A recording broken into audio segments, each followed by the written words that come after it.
Hello everyone. Today we will learn about collision. What is the meaning of collision? First just try to understand.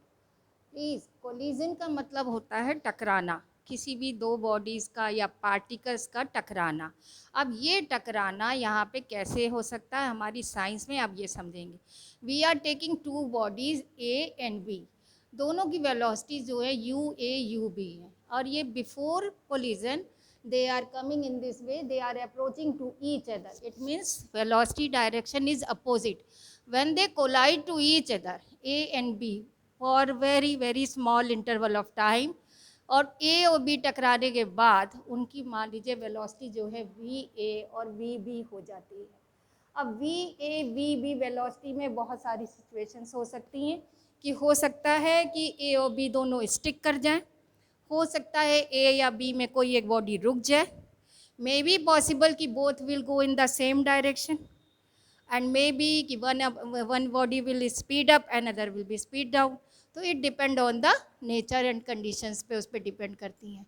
तो यहाँ पे जो ये टकराना है, इस टकराने पे आपकी ये हमारी फिजिक्स में हो सकता है कि ज़रूरी नहीं है कि दोनों बॉडी फिजिकली एक दूसरे को टच करें। वैसे हम कहते हैं कि आमने सामने का कोलिजन हो गया, स्ट्राइक कोलिजन हो गया, लेकिन यहाँ पे हमारा एक्सीडेंटल का मतलब वो नहीं है।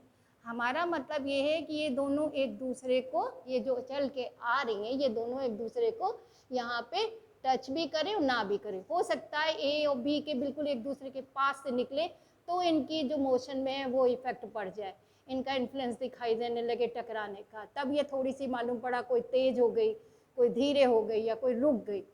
तो ये सारी हमारी किस में आएंगी, कोलिजन के अंडर में आएंगी। अब collision we can take two types, one is known as elastic collision, another is known as inelastic collision. Elastic collision is that collision in which momentum, kinetic energy and total energy, all things are conserved. Okay, but in elastic collision only momentum will conserve. In this case, in elastic collision kinetic energy will not conserve, क्योंकि जैसे मान लीजिए आपकी कोई चीज़ एकदम टकराई, आवाज़ आ गई, गर्म हो गई, फ्रिक्शन के कारण उसमें हीट का लॉस हो गया, तो काइनेटिक एनर्जी कंजर्व नहीं होगी, टोटल एनर्जी में भी conserve.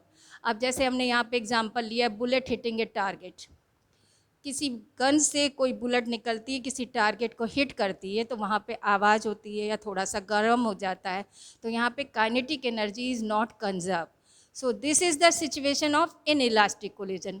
Elastic collision you will get in atomic, nuclear and fundamental particles के बीच में जो आपको मिलेगा वो आपको इलास्टिक कोलिजन मिलेगा। So this is about your elastic collision and inelastic collision, meaning of collision. Next time we will take derivation of collision. Thank you.